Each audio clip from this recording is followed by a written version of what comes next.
Cube Radio. Salut, c'est Charles Tran avec l'équipe dans 5 minutes. On s'intéresse aux sciences, à l'histoire et à l'actualité. Aujourd'hui, on parle du sens de la circulation automobile.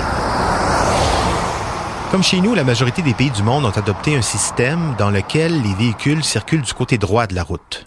Mais c'est pas le cas partout. Il y aurait 76 pays dans le monde où on circule à gauche. L'Angleterre, l'Australie, l'Inde, le Japon, ça représente quand même un gros 35% des automobilistes. C'est pas rien. Pourquoi c'est encore comme ça? Pourquoi pas tout le monde du même côté? Quelques notions historiques sur la question avec Frédéric Mercier, notre collègue du Guide de l'auto.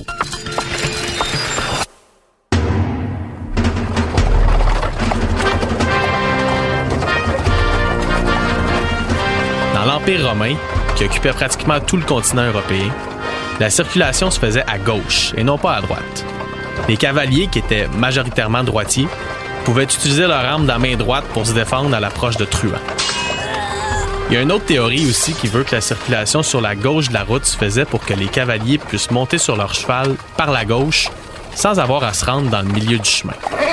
Pour la majorité des droitiers, monter à gauche du cheval s'avérait pas mal plus facile que par la droite. Tout ça pour dire que chez les Romains, se croiser par la gauche, c'était la norme. Puis même après la chute de l'Empire, les nations qui en ont découlé ont continué de circuler comme ça. La conduite à gauche est demeurée la norme en Europe durant l'époque médiévale. Puis en 1773, le gouvernement britannique a même officialisé la chose en adoptant une loi en ce sens. Jusqu'à la fin du 18e siècle, on semblait donc se diriger vers un monde plutôt simple où tous allaient conduire du même côté de la route, peu importe leur origine. Mais ça, c'était avant l'arrivée de Napoléon Bonaparte. C'est moi.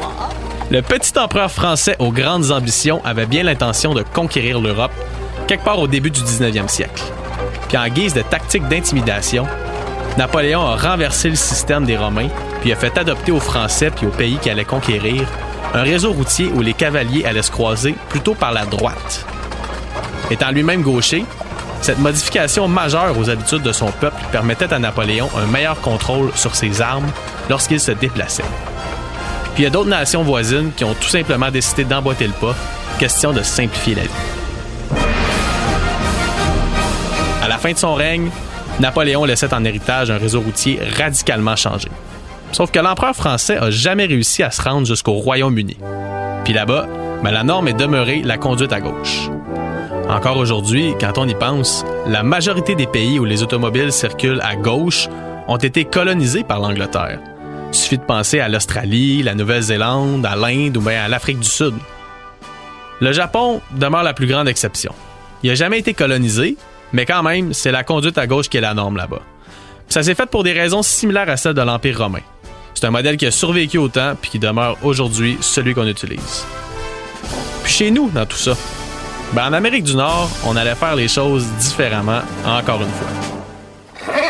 Malgré notre passé à domination britannique, Canadiens et Américains ont un point en commun. Comme Napoléon l'aurait voulu, on conduit du côté droit de la route. Mais ça n'a pas toujours été le cas. À l'arrivée des premiers colons aux États-Unis, c'est le mode anglais qui a été respecté, puis les cavaliers, ils se croisaient à gauche, comme dans leur pays d'origine. Sauf que rapidement, l'immensité du territoire américain a forcé ses habitants à créer des cortèges de plusieurs chevaux pour transporter leurs marchandises. Les conducteurs de ces wagons prenaient place sur le cheval arrière gauche afin de fouetter les animaux avec leur main droite. Puis quand ils se croisaient, les personnes aux commandes se rangeaient naturellement vers la droite, question de pouvoir bien voir ce qui s'en venait à leur gauche. Chez nous, même après la défaite des Français puis notre transition forcée vers l'Angleterre, les Canadiens français ont opté pour la conduite à droite. Mais ailleurs au Canada, la conduite à gauche est demeurée coutume jusqu'au 20e siècle dans plusieurs provinces. À Terre-Neuve, par exemple, on a continué d'utiliser ce modèle-là jusqu'en 1947, avant de rejoindre le Canada en 1949. Ça fait pas longtemps, là. Puis encore plus récemment que ça, la Suède était un pays où on circulait à gauche. Le gouvernement a même organisé un référendum là-bas pour demander à sa population de s'exprimer sur le sujet en 1955. Puis même si une grande majorité s'est exprimée contre la transition vers la droite, mais celle-ci a été adoptée quelques années plus tard, en 1963. Il y a d'autres pays comme la Chine en 1946, le Nigeria en 1972, puis même Samoa en 2009, qui ont fait la transition vers la conduite à droite assez récemment.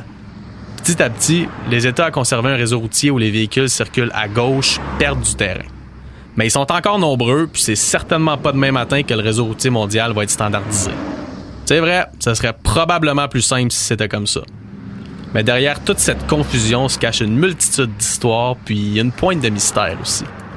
Après tout, notre monde y est parsemé d'anomalies, puis le réseau routier, c'est juste un autre exemple. Merci Frédéric. Frédéric Mercier, que vous pouvez écouter avec son collègue Germain Goyer dans leur truculente conversation de gars de char, ici même sur Cube, dans le balado Podcast de char. C'était en 5 minutes.